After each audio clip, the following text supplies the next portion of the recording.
ओम शांति। आज 13 अक्टूबर है। बाबा के महावाक्य। मीठे बच्चे, अब तुम्हारी दिल में खुशी की शहनाई बजनी चाहिए, क्योंकि बाप आए हैं हाथ में हाथ देकर साथ ले जाने। अब तुम्हारे सुख के दिन आए कि आए। आज का प्रश्न है, अभी नए झाड़ का कलम लग रहा है, इसलिए कौन सी खबरदारी अवश्य रखनी है। उत्तर है, नए झाड़ को तूफान बहुत लगते हैं। ऐसे ऐसे तूफान आते हैं जो सब फूल फल आदि गिर जाते हैं। यहाँ भी तुम्हारे नए झाड़ का जो कलम लग रहा है उसे भी माया जोर से हिलाएगी। बाबा कहते हैं, जैसे कि हम प्रकृति में देखते हैं कि जब आंधी तूफान आते हैं, जब विपरीत परिस्थितियाँ आती हैं तो अच्छे से अच्छे पेड़ के फूल पत्तियाँ फल गिर जाते हैं। तो इसी प्रकार से जब विपरीत परिस्थिति आती है, मनुष्य के जो अच्छे गुण हैं उसको विचलित करने की कोशिश करते हैं। कईयों विचलित हो जाते हैं तो मतलब उनके जो गुण होते हैं, जैसे कि धैर्य की शक्ति है, वो गिर जाते हैं, तो अधैर्य आ जाती है। तो इसी प्रकार से बाबा कहते हैं, यहाँ भी तुम्हारे नए झाड़ का जो कलम लग रहा है उसे भी माया जोर से हिलाएगी। और हो सकता है कि बहुत सारे तूफान आएंगे। तूफान यहाँ पे विपरीत परिस्थितियाँ आएंगी।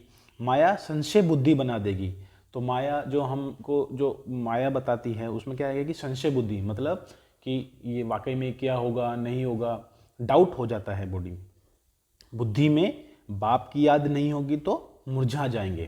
कहने की बात यह है कि अगर सच्चा ज्ञान ये लगता है कि भाई परिस्थितियाँ आती ही रहेंगी, हमें अपना कर्म करते रहना है, ये एक धैर्य की शक्ति जो हमने बाबा ने इतनी सारी शक्तियों के बारे में बताया है, अगर वो हमारे पास रहेंगी तो हम कभी भी निराश नहीं होंगे, मुरझा नहीं जाएंगे, है ना। वो बाबा कहते हैं, बुद्धि में बाप की याद नहीं होगी तो मुरझाएंगे भी, गिर भी पड़ेंगे। इसलिए बाबा कहते हैं, बच्चे माया से बचने के लिए मुख में मुलहरा डाल दो।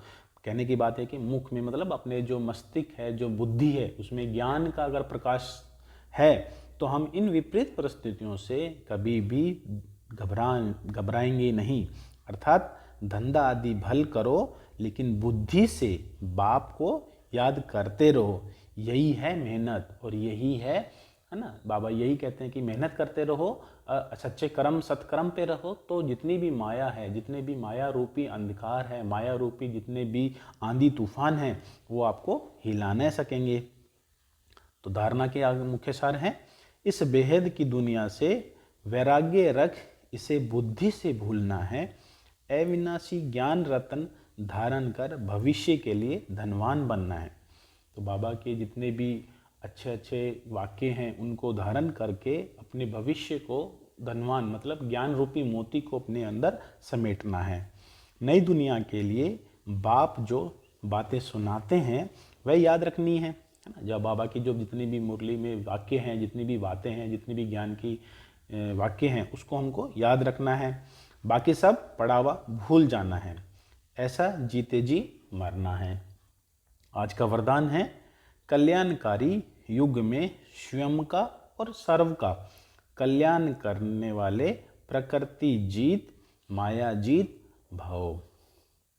इस कल्याणकारी युग में कल्याणकारी बाप के साथ साथ आप बच्चे भी कल्याणकारी हो। बाबा कहते हैं, बाबा ने शिव बाबा ने जिस प्रकार से लोगों को कल्याण के लिए अपना जीवन समर्पित किया, बाबा के बताए, तो इसी प्रकार भी आप सब बच्चे अगर बाबा के फॉलो करते हैं तो वो भी आप भी कल्याणकारी बन जाते हैं। आपकी चैलेंज है कि हम विश्व परिवर्तक हैं। दुनिया वालों को सिर्फ विनाश दिखाई देता है, इसलिए समझते हैं यह अकल्याण का समय है, लेकिन आपके सामने विनाश के साथ स्थापना भी स्पष्ट है। और मन में ये सभी शुभ भावना है कि अब सर्व का कल्याण हो, है ना। हमारे सभी के अंदर यही भावना रहती है कि सभी का कल्याण हो। मनुष्य आत्माओं को क्या प्रकृति का भी कल्याण करने वाले ही प्रकृति जीत माया जीत कहलाते हैं। उनके लिए प्रकृति सुखदायी बन जाती है ना। बाबा ने बताया कि अगर हम बाबा के ज्ञान के उसमें चलेंगे तो हमको सुखदायी जीवन जी पाते हैं और सबों को दूसरों को भी सुख दे सकते हैं। आज का स्लोगन है, न्यारे प्यारे होकर कर्म करने वाले ही संकल्पों पर सेकंड में फुल स्टॉप लगा सकते हैं, है ना। ये आज बाबा की मुरली थी। ओम शांति।